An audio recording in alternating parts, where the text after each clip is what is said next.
नमस्कार सर्वांना. आपल्या नवीन व्हिडिओत तुमचे स्वागत आहे. महाराष्ट्रात मकर संक्रांतीच्या आदल्या दिवसाला भोगी असे म्हणतात.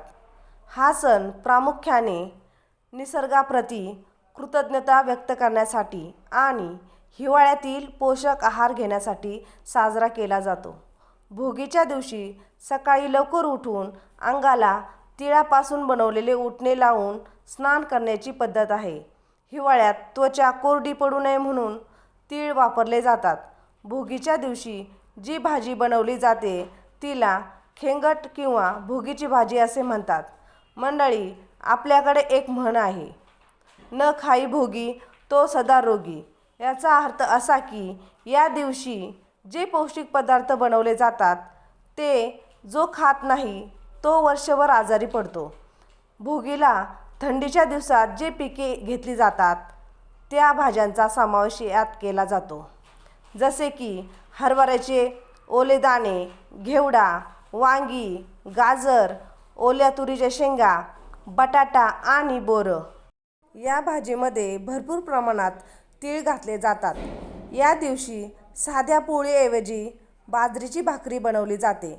बाजरी उष्ण असल्याने हिवाळ्यासाठी उत्तम असते. या भाकरीला वरून भरपूर तीळ लावले जातात. भोगीच्या दुसऱ्या दिवशी मकर संक्रांती येते. तुम्हा सर्वांना येणाऱ्या 2026च्या मकर संक्रांतीच्या खूप खूप शुभेच्छा. संक्रांत म्हणजे सूर्याचे मकर राशीत होणारे संक्रमण. या दिवसापासून दिवस मोठा होऊ लागतो.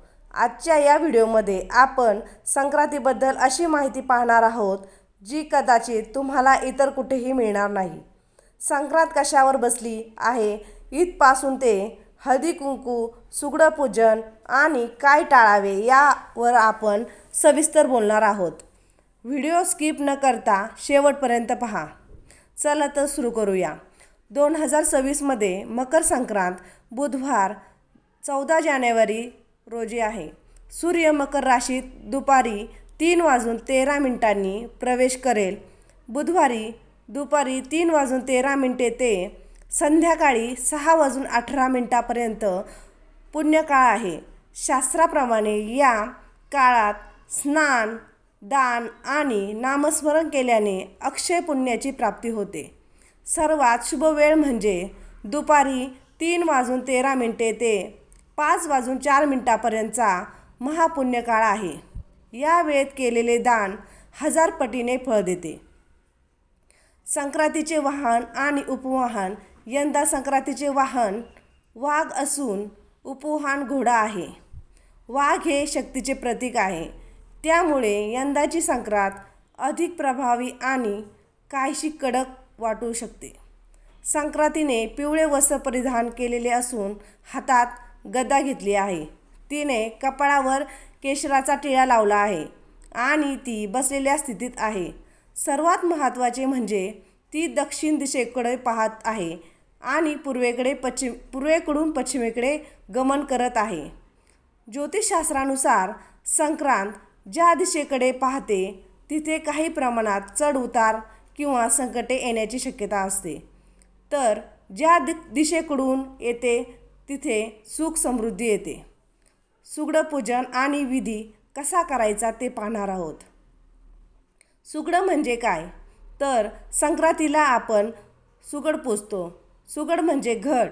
हे निसर्गाबद्दलची कृतज्ञता व्यक्त करतात.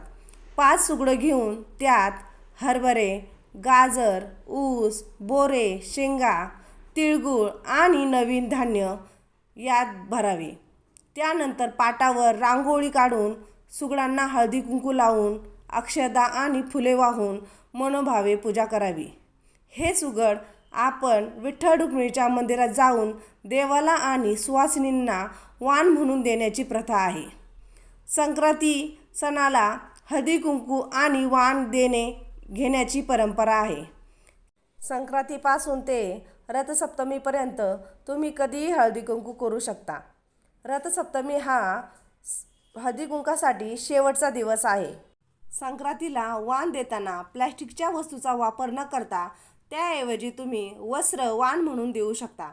यंदा संक्रांतीने पिवळे वस्त्र परिधान केले आहे, त्यामुळे संक्रांतीला पिवळ्या रंगाच्या साडी व वस्त्र परिधान करणे टाळावेत. संक्रांतीला पिवळ्या रंगाची साडी सोडून तुम्ही इतर कोणतीही साडी परिधान करू शकतात.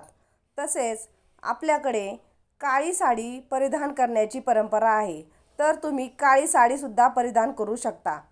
संक्रांतीच्या काळात स्त्रियांनी शक्यतो हिरव्या रंगाच्या बांगड्या घालाव्यात. देवीने मोत्याचे अलंकार परिधान केल्यामुळे या संक्रांतीला मोत्याचे दागिने घालू नयेत. तुम्ही शक्यतो सोन्याचे अलंकार परिधान करावेत, जेणेकरून सात्विकता टिकून राहते. संक्रांतीला कठोर बोलणे टाळावेत, झाडे तोडू नये आणि या दिवशी कोणाकडूनही कर्ज घेऊ नये किंवा कोणालाही देऊ नये. या काळात आपण तिळगुळ खातो. आयुर्वेदानुसार थंडीच्या दिवसात शरीरातील उष्णता टिकवण्यासाठी तिळाचे सेवन अत्यंत गरजेचे असते. तिळगुळ घ्या गोड गोड बोला म्हणण्याचे हे शास्त्र आहे की शरीरासोबत मनही शुद्ध आणि गोड असावे. संक्रांतीचा तिसरा दिवस म्हणजेच किंक्रात, तो म्हणजे 15 जानेवारी 2026 गुरुवार किंक्रात.